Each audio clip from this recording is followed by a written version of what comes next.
राधे राधे महाराज जी।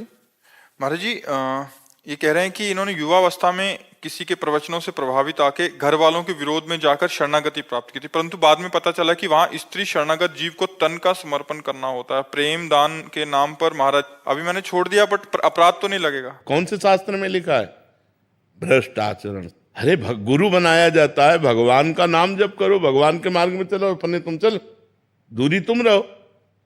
परमार्थ का मतलब क्या होता है? तुम हमसे जुड़ो, भगवान नाम लो, भगवत भजन करो, दूरी रहो। तन का दान, मलमूत्र के द्वारों का दान गुरु मांगे, न संत है ना वो कोई गुरु है। बिल्कुल नहीं अपराध लगता है, ऐसे को बिल्कुल त्याग देना चाहिए, 1 मिनट में त्याग देना चाहिए। परमार्थ विरुद्ध आज यही तो पाखंड चल रहा है। इन्हीं की वजह से असली संतों पे द्वेष। हाँ नहीं, ऐसे नहीं, ऐसे नहीं, पाखंडी ऐसे दम कहाँ शास्त्र में लिखा है? अरे भैया, शिष्य बनी मतलब हमारी बिटिया। शिष्य का मतलब, गुरु का मतलब क्या होता है? पिता। पिता ही नहीं, परम पिता। हमारे तुम बच्चे हो, तुम अपने मार्ग में चलो, तुम अपने मार्ग में चलो। तुम्हें मार्ग बताने के लिए, गंदे गंदे संबंधों को मिटाने के लिए तो गुरु बने, काम क्रोध पर विजय प्राप्त कराने के लिए तो गुरु बने।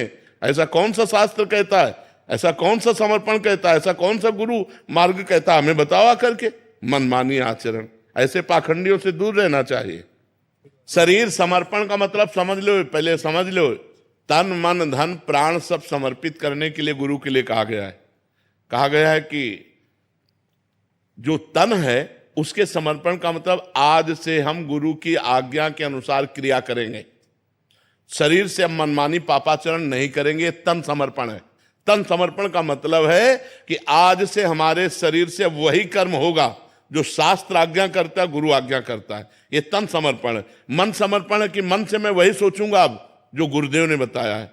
अब हमारा मन संसार को नहीं सोचेगा, प्रिया प्रीतम को सोचेगा। वाणी से हम गुरुदेव के द्वारा बताए हुए नाम जप करेंगे, कीर्तन करेंगे, भगवत कथा। ये समर्पण है। ये समर्पण के, ये कोई समर्पण की बातें, गंदी बातें। ऐसी गंदी बात अगर किसी को कहीं भी दिखाई दे तो तत्काल दूरी हो जाओ, कोई अपराध नहीं लगेगा। वो कोई गुरु नहीं, वो कालने में बैठा हुआ है, पाखंड का रूप लिए हुए, वो गुरु नहीं है। गुरु वही है जो असत मार्ग से हटाकर सत मार्ग में लगावे, जो गंदी बातों से हटाकर तुम्हें अच्छी बातों में लगावे। जब गुरु से तुम कहो कि महाराज मेरे अंदर गंदी बात आ रही, तब उतनी सामर्थ्य उसके हो कि वो तुम्हारी गंदी बात हटाने की बात कह के तुम्हें सतमार्ग में चढ़े, ना कि गंदी बात सुनकर तुम्हारा शोषण कर ले। वो गुरु नहीं, वो पाखंडी है, वो नाटकी है, वो मायावी है। ऐसे लोगों से दूर रहना चाहिए। ऐसा सतमार्ग नहीं होता। महाराज जी, गुरु सही हो और शिष्य कोई विद्रोह करे तो गुरु का कोई फर्क नहीं पड़ सकता। उस शिष्य का विरोध महाराज जी हम सांसारिक लोग कर सकते हैं, जो शिष्य गुरु का विरोध करे। अपने आप वो बुझ जाएंगे, विरोध करने की जरूरत ही नहीं होती। आकाश में कोई थूक कर गंदा करना चाहे, मुंह अपना करेगा। बिल्कुल नहीं। देखो, संतों की निंदा लोग करते हैं, बड़े बड़े संतों की निंदा होती, वो निंदा करके अपना नाश कर लेते। संतों को कुछ होता है क्या? तो फिर हमें इस बातों पर नहीं डरना चाहिए। विरोध करने की जरूरत है। वो जो कर रहा है वही उसको नष्ट कर देगा। वो जो निंदा कर रहा है, वो कर्म ही ऐसा कर रहा है, वो स्वयं नष्ट हो जाएगा। देखो, सच्चाई में एक तुमको बात बताएं, छाती में एक बल होता है। छाती में एक बल होता है। अगर हम गलत है ना तो फिर हमें डर लग जाएगा। अगर सच्चाई है तो कोई भी। देखो, गलती किसी से भी हो सकती है। गलती होना, हम इस बात में क्यों नाराज हुए? ये गलती नहीं है, ये गलत आचरणों का प्रचार प्रसार है। गलती होने का मतलब, जैसे अब हम साधना में चल रहे हैं, अब हमारा मन दिख गया, मन कहीं फेल हो गया, तो ब्रेक कहीं भी फेल हो सकती। गाड़ी है, अब उसको संभालो, तत्काल संभल पावे। अगर गिर गए तो फिर संभलो। ऐसे चला, ये बहुत विचित्र माया है। वो गिर जाना एक अलग चीज होती है, और इस तरह का व्यवहार करना, जानबूझ करके ऐसे उपदेश देना, ये बहुत हानि का विषय होता है। ये समाज में गंदगी फैलती है। इतनी बात समझ लो, जो गुरु तुम्हारे शरीर को छूने की चेष्टा करे, जो गुरु तुम्हारे साथ गलत संबंध बनाने की कोशिश करे, तुरंत हट जाओ, कोई अपराध नहीं लगेगा, कभी दोबारा मत जाओ। वो गुरु नहीं, वो कालनेमी है, वो पाखंडी है, जो धर्म भ्रष्ट बैठे हुए हैं, केवल अपनी वासनाओं का पोषण करने के लिए भेष का आश्रय लिए। वो संत नहीं है। संत वही है जो तुम्हारे आचरणों को सुधार दे, जो तुम्हारा परिवर्तन कर दे, तुम्हारा शोषण कर दे, उसे संत नहीं कहते। ऐसा नहीं हमने आज तक कहीं शास्त्रों में पढ़ा है, और ना ऐसा हमने प्रगट में संतों में देखा है। ऐसे माताएं बहनें बहू बिटिया सब जाती हैं तो बिल्कुल संत भगवान की तरह होते हैं। कहीं भी किसी भी बहू बेटी के पास बैठे तो कभी संशय थोड़ी होता था। नहीं, ऐसे कभी आचरण नहीं सुने गए। ये सब नए नए जो अपनी वासनाओं की पूर्ति के लिए भेष बना लेते हैं पाखंड में, वही लोग ऐसा करते हैं। सच्चे मार्ग का पथिक संत ते होए न कारज हानि, भूल न देह कुमारग पाऊं, संतों के लिए लिखा है। ऊसर बरसई तृण नहीं जामा, संत हृदय जिम उपज न कामा। सच्चे गुरु की और सच्चे संत की पहचान क्या है महाराज? जिनके पास जाने से भगवान का स्मरण होने लगे और सब आचरणों में सुधार होने लगे, बिना किसी प्रयास के सब आचरणों में सुधार होने लगे, सच्चे संत की ये पहचान है।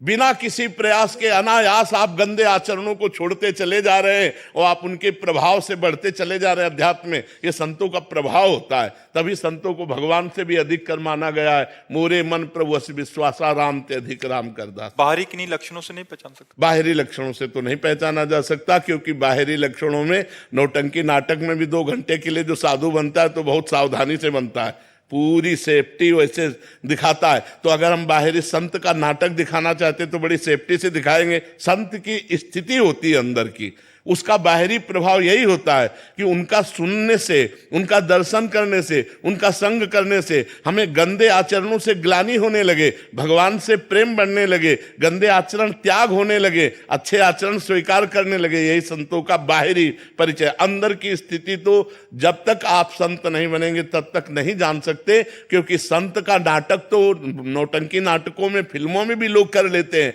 तो संत का नाटक करने के लिए थोड़ी देर गंभीर रहना, रो देना, ऐसा बनना, ये तो हो सकता है, नाटक से भी हो सकता है। लेकिन वास्तविक अंदर क्या है ये तो वही जान सकता है जो उस कोटि का संत हो। तो देखते ही पता चल जाएगा कि नौटंकी नाटक कर रहा है या सच्चा है, या भगवान जानते हैं और या कोई उच्च कोटि का संत जानता है। दूसरा संतों को नहीं पहचाना जा सकता। सच्चे संत हमें मिले, इसके लिए हमें क्या भगवान से प्रार्थना करनी चाहिए कि हे भगवान मुझे सच्चे संत मिले। और जब भगवान कृपा करते, जब द्रवहि दीन दयालु राघव तो साधु संगति पाइए। जब भगवान कृपा करते तब संतों का संग प्राप्त होता है। भगवान जिन गुरु को हम प्राण मानते हैं, रब्बर परमात्मा मानते हैं, उनकी कोई निंदा करते, क्रोध अपने आप आ जाता है गुरुदेव। नहीं, सुनना चाहिए, छोड़ देना चाहिए। बातुल भूत विवश मतवारे, ते नहीं बोले वचन विचारे।